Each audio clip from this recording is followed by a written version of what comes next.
प्यारे भक्तों, आज शरद पूर्णिमा के दिन माँ लक्ष्मी की पूजा करने का विशेष महत्व होता है। मान्यता है कि इस दिन माँ लक्ष्मी घर घर जाकर देखती हैं कि कौन कौन जाग रहा है। इसी वजह से इस दिन रात भर पूजा पाठ करने के साथ मंत्रों का जाप भी किया जाता है। इस दिन माँ लक्ष्मी की विधिवत पूजा अवश्य करें। इसके साथ ही उन्हें कमल या फिर गुलाब का फूल अवश्य चढ़ाएं। इसके साथ ही माता लक्ष्मी के मंत्रों का जाप या श्रवण करें। आज हम आपको माता लक्ष्मी का एक ऐसा चमत्कारिक मंत्र बताने वाले हैं जिसका 108 बार जाप या श्रवण करने से माता लक्ष्मी का आशीर्वाद प्राप्त होता है। तो आइए माता लक्ष्मी के इस चमत्कारिक मंत्र का श्रवण पूरा 108 बार कर लेते हैं। लेकिन उससे पहले वीडियो को दिल से एक लाइक और हमारे चैनल मंत्र मोक्ष को सब्सक्राइब करना बिल्कुल ना भूलें। प्यारे भक्तों, मंत्र कुछ इस प्रकार है। ओम श्रीं ह्रीं श्रीं कमले कमलालये प्रसीद प्रसीद। श्रीं ह्रीं श्रीं ओम महालक्ष्मी नमः। ओम श्रीं ह्रीं श्रीं कमले कमलालये प्रसीद प्रसीद। श्रीं ह्रीं श्रीं ओम महालक्ष्मी नमः। ओम श्रीं ह्रीं श्रीं कमले कमलालये प्रसीद प्रसीद।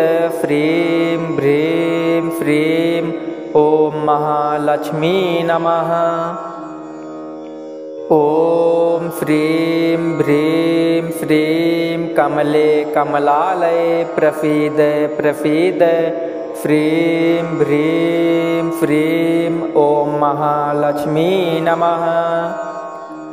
ओम श्रीं ह्रीं श्रीं कमले कमलालये प्रसीद प्रसीद। श्रीं ह्रीं श्रीं ओम महालक्ष्मी नमः। ओम श्रीं ह्रीं श्रीं कमले कमलालये प्रसीद प्रसीद। श्रीं ह्रीं श्रीं ओम महालक्ष्मी नमः। ओम श्रीं ह्रीं श्रीं कमले कमलालये प्रसीद प्रसीद। श्रीं ह्रीं श्रीं ओम महालक्ष्मी नमः। ओम श्रीं ह्रीं श्रीं कमले कमलालये प्रसीद प्रसीद। श्रीं ह्रीं श्रीं ओम महालक्ष्मी नमः। ओम श्रीं ह्रीं श्रीं कमले कमलालये प्रसीद प्रसीद। श्रीं ह्रीं श्रीं ओम महालक्ष्मी नमः। ओम श्रीं ह्रीं श्रीं कमले कमलालये प्रसीद प्रसीद। श्रीं ह्रीं श्रीं ओम महालक्ष्मी नमः। ओम श्रीं ह्रीं श्रीं कमले कमलालये प्रसीद प्रसीद। श्रीं ह्रीं श्रीं ओम महालक्ष्मी नमः। ओम श्रीं ह्रीं श्रीं कमले कमलालये प्रसीद प्रसीद। श्रीं ह्रीं श्रीं ओम महालक्ष्मी नमः। ओम श्रीं ह्रीं श्रीं कमले कमलालये प्रसीद प्रसीद। श्रीं ह्रीं श्रीं ओम महालक्ष्मी नमः। ओम श्रीं ह्रीं श्रीं कमले कमलालये प्रसीद प्रसीद। श्रीं ह्रीं श्रीं ओम महालक्ष्मी नमः। ओम श्रीं ह्रीं श्रीं कमले कमलालये प्रसीद प्रसीद श्रीं ह्रीं श्रीं ॐ महालक्ष्मी नमः। ॐ श्रीं ह्रीं श्रीं कमले कमलालये प्रसीद प्रसीद श्रीं ह्रीं श्रीं ॐ महालक्ष्मी नमः। ॐ श्रीं ह्रीं श्रीं कमले कमलालये प्रसीद प्रसीद श्रीं ह्रीं श्रीं ॐ महालक्ष्मी नमः। ॐ श्रीं ह्रीं श्रीं कमले कमलालये प्रसीद प्रसीद श्रीं ह्रीं श्रीं ॐ महालक्ष्मी नमः। ॐ श्रीं ह्रीं श्रीं कमले कमलालये प्रसीद प्रसीद श्रीं ह्रीं श्रीं ॐ महालक्ष्मी नमः। ॐ श्रीं ह्रीं श्रीं कमले कमलालये प्रसीद प्रसीद श्रीं ह्रीं श्रीं ॐ महालक्ष्मी नमः। ॐ श्रीं ह्रीं श्रीं कमले कमलालये प्रसीद प्रसीद श्रीं ह्रीं श्रीं ॐ महालक्ष्मी नमः।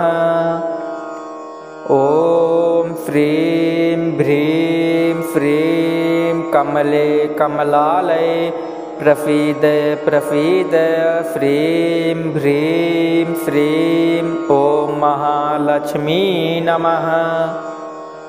ॐ श्रीं ह्रीं श्रीं कमले कमलालये प्रसीद प्रसीद श्रीं ह्रीं श्रीं ॐ महालक्ष्मी नमः।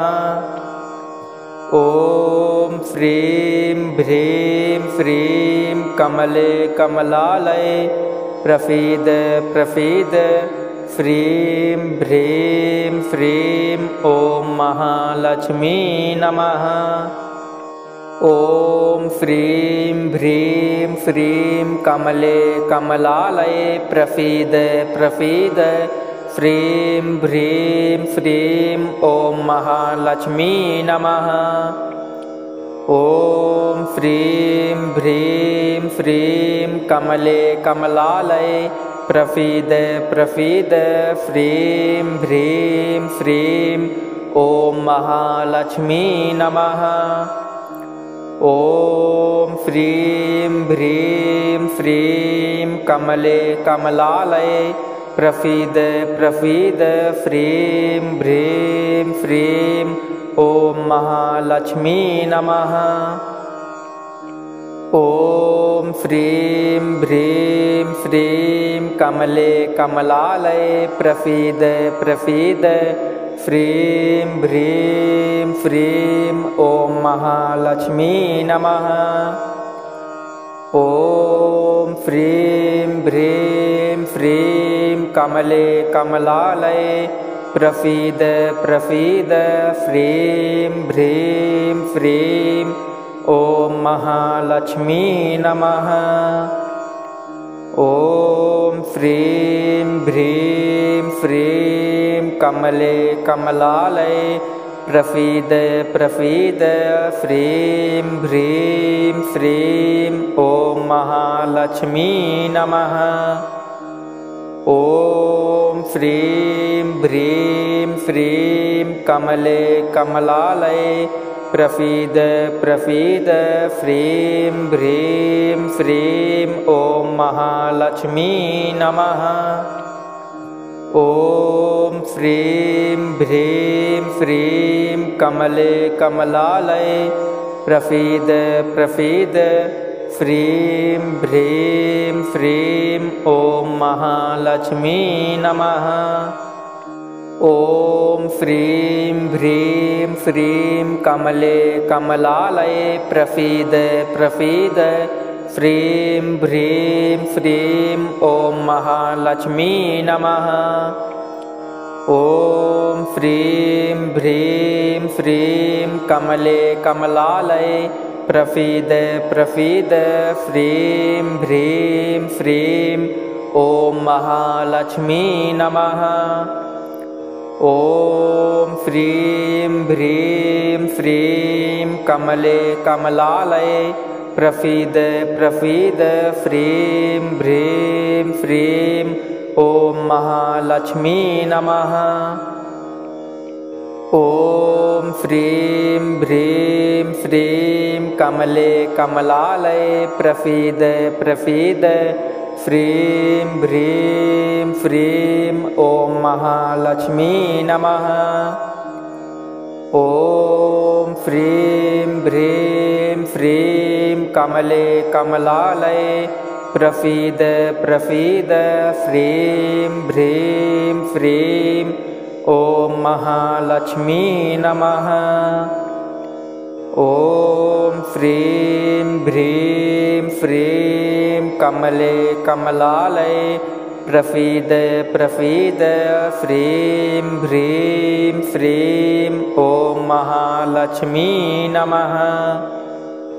ॐ श्रीं ह्रीं श्रीं कमले कमलालये प्रसीद प्रसीद श्रीं ह्रीं श्रीं ॐ महालक्ष्मी नमः। ॐ श्रीं ह्रीं श्रीं कमले कमलालये प्रसीद प्रसीद श्रीं ह्रीं श्रीं ॐ महालक्ष्मी नमः। ॐ श्रीं ह्रीं श्रीं कमले कमलालये प्रसीद प्रसीद श्रीं ह्रीं श्रीं ॐ महालक्ष्मी नमः। ॐ श्रीं ह्रीं श्रीं कमले कमलालये प्रसीद प्रसीद श्रीं ह्रीं श्रीं ॐ महालक्ष्मी नमः। ॐ श्रीं ह्रीं श्रीं कमले कमलालये प्रसीद प्रसीद श्रीं ह्रीं श्रीं ॐ महालक्ष्मी नमः। ॐ श्रीं ह्रीं श्रीं कमले कमलालये प्रसीद प्रसीद श्रीं ह्रीं श्रीं ॐ महालक्ष्मी नमः।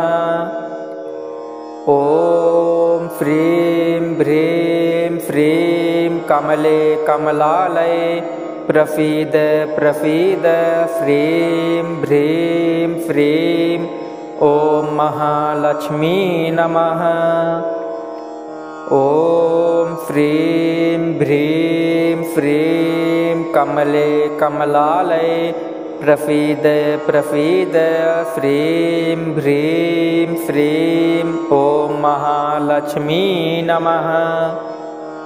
ॐ श्रीं ह्रीं श्रीं कमले कमलालये प्रसीद प्रसीद श्रीं ह्रीं श्रीं ॐ महालक्ष्मी नमः। ॐ श्रीं ह्रीं श्रीं कमले कमलालये प्रसीद प्रसीद श्रीं ह्रीं श्रीं ॐ महालक्ष्मी नमः। ॐ श्रीं ह्रीं श्रीं कमले कमलालये प्रसीद प्रसीद श्रीं ह्रीं श्रीं ॐ महालक्ष्मी नमः। ॐ श्रीं ह्रीं श्रीं कमले कमलालये प्रसीद प्रसीद श्रीं ह्रीं श्रीं ॐ महालक्ष्मी नमः। ॐ श्रीं ह्रीं श्रीं कमले कमलालये प्रसीद प्रसीद श्रीं ह्रीं श्रीं ॐ महालक्ष्मी नमः। ॐ श्रीं ह्रीं श्रीं कमले कमलालये प्रसीद प्रसीद फ्रीं भ्रीं फ्रीं ॐ महालक्ष्मी नमः। ॐ फ्रीं भ्रीं फ्रीं कमले कमलालये प्रसीद प्रसीद फ्रीं भ्रीं फ्रीं ॐ महालक्ष्मी नमः। ॐ फ्रीं भ्रीं फ्रीं कमले कमलालये प्रसीद प्रसीद फ्रीं भ्रीं फ्रीं ॐ महालक्ष्मी नमः। ॐ फ्रीं भ्रीं फ्रीं कमले कमलालये प्रसीद प्रसीद फ्रीं भ्रीं फ्रीं ॐ महालक्ष्मी नमः। ॐ फ्रीं भ्रीं फ्रीं कमले कमलालये प्रसीद प्रसीद फ्रीं भ्रीं फ्रीं ॐ महालक्ष्मी नमः। ॐ फ्रीं भ्रीं फ्रीं कमले कमलालये प्रसीद प्रसीद फ्रीं भ्रीं फ्रीं ॐ महालक्ष्मी नमः। ॐ फ्रीं भ्रीं फ्रीं कमले कमलालये प्रसीद प्रसीद फ्रीं भ्रीं फ्रीं ॐ महालक्ष्मी नमः। ॐ फ्रीं भ्रीं फ्रीं कमले कमलालये प्रसीद प्रसीद फ्रीं भ्रीं फ्रीं ॐ महालक्ष्मी नमः। ॐ फ्रीं भ्रीं फ्रीं कमले कमलालये प्रसीद प्रसीद फ्रीं भ्रीं फ्रीं ॐ महालक्ष्मी नमः। ॐ फ्रीं भ्रीं फ्रीं कमले कमलालये प्रसीद प्रसीद फ्रीं भ्रीं फ्रीं ॐ महालक्ष्मी नमः। ॐ फ्रीं भ्रीं फ्रीं कमले कमलालये प्रसीद प्रसीद फ्रीं भ्रीं फ्रीं ॐ महालक्ष्मी नमः। ॐ फ्रीं भ्रीं फ्रीं कमले कमलालये प्रसीद प्रसीद फ्रीं भ्रीं फ्रीं ॐ महालक्ष्मी नमः। ॐ फ्रीं भ्रीं फ्रीं कमले कमलालये प्रसीद प्रसीद फ्रीं भ्रीं फ्रीं ॐ महालक्ष्मी नमः। ॐ फ्रीं भ्रीं फ्रीं कमले कमलालये प्रसीद प्रसीद फ्रीं भ्रीं फ्रीं ॐ महालक्ष्मी नमः।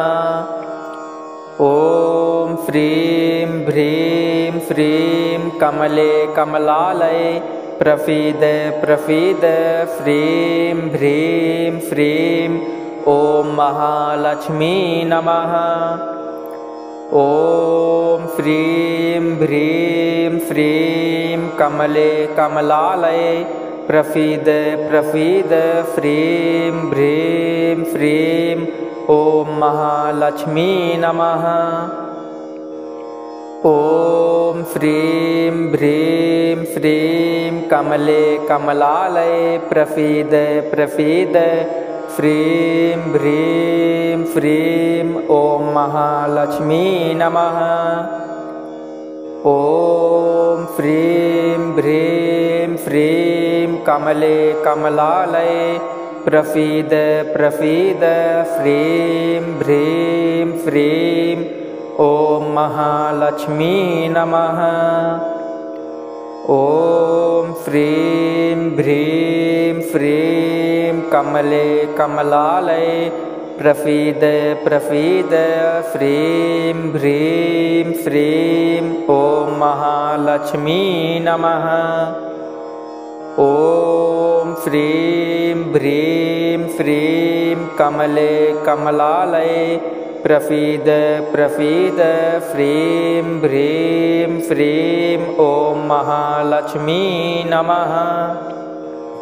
ॐ श्रीं ह्रीं श्रीं कमले कमलालये प्रसीद प्रसीद श्रीं ह्रीं श्रीं ॐ महालक्ष्मी नमः। ॐ श्रीं ह्रीं श्रीं कमले कमलालये प्रसीद प्रसीद श्रीं ह्रीं श्रीं ॐ महालक्ष्मी नमः। ॐ श्रीं ह्रीं श्रीं कमले कमलालये प्रसीद प्रसीद श्रीं ह्रीं श्रीं ॐ महालक्ष्मी नमः। ॐ श्रीं ह्रीं श्रीं कमले कमलालये प्रसीद प्रसीद श्रीं ह्रीं श्रीं ॐ महालक्ष्मी नमः। ॐ श्रीं ह्रीं श्रीं कमले कमलालये प्रसीद प्रसीद श्रीं ह्रीं श्रीं ॐ महालक्ष्मी नमः। ॐ श्रीं ह्रीं श्रीं कमले कमलालये प्रसीद प्रसीद श्रीं ह्रीं श्रीं ॐ महालक्ष्मी नमः। ॐ श्रीं ह्रीं श्रीं कमले कमलालये प्रसीद प्रसीद श्रीं ह्रीं श्रीं ॐ महालक्ष्मी नमः। ॐ श्रीं ह्रीं श्रीं कमले कमलालये प्रसीद प्रसीद श्रीं ह्रीं श्रीं ॐ महालक्ष्मी नमः। ॐ श्रीं ह्रीं श्रीं कमले कमलालये प्रसीद प्रसीद श्रीं ह्रीं श्रीं ॐ महालक्ष्मी नमः। ॐ श्रीं ह्रीं श्रीं कमले कमलालये प्रसीद प्रसीद श्रीं ह्रीं श्रीं ॐ महालक्ष्मी नमः। ॐ श्रीं ह्रीं श्रीं कमले कमलालये प्रसीद प्रसीद श्रीं ह्रीं श्रीं ॐ महालक्ष्मी नमः। ॐ श्रीं ह्रीं श्रीं कमले कमलालये प्रसीद प्रसीद श्रीं ह्रीं श्रीं ॐ महालक्ष्मी नमः। ॐ श्रीं ह्रीं श्रीं कमले कमलालये प्रसीद प्रसीद श्रीं ह्रीं श्रीं ॐ महालक्ष्मी नमः। ॐ श्रीं ह्रीं श्रीं कमले कमलालये प्रसीद प्रसीद श्रीं ह्रीं श्रीं ॐ महालक्ष्मी नमः। ॐ श्रीं ह्रीं श्रीं कमले कमलालये प्रसीद प्रसीद श्रीं ह्रीं श्रीं ॐ महालक्ष्मी नमः। ॐ श्रीं ह्रीं श्रीं कमले कमलालये प्रसीद प्रसीद श्रीं ह्रीं श्रीं ॐ महालक्ष्मी नमः। ॐ श्रीं ह्रीं श्रीं कमले कमलालये प्रसीद प्रसीद श्रीं ह्रीं श्रीं ॐ महालक्ष्मी नमः। ॐ श्रीं ह्रीं श्रीं कमले कमलालये प्रसीद प्रसीद फ्रीं भ्रीं फ्रीं ॐ महालक्ष्मी नमः। ॐ फ्रीं भ्रीं फ्रीं कमले कमलालये प्रसीद प्रसीद फ्रीं भ्रीं फ्रीं ॐ महालक्ष्मी नमः।